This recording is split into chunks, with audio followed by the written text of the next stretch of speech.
Hey everyone, this is Lucy, and in this video I will show you how to fix no sound on WhatsApp status. So if you ever face this problem where you are not able to hear what your WhatsApp status, what your friend's status say, then you need to follow these steps. So the first one is that you need to check if your volume is increased, hearable or not.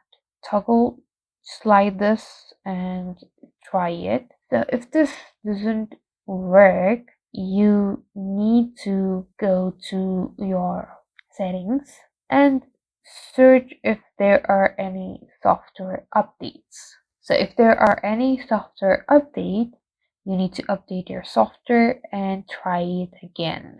What else can be the issue is also that you have not updated your WhatsApp. So go to Play Store and search for WhatsApp.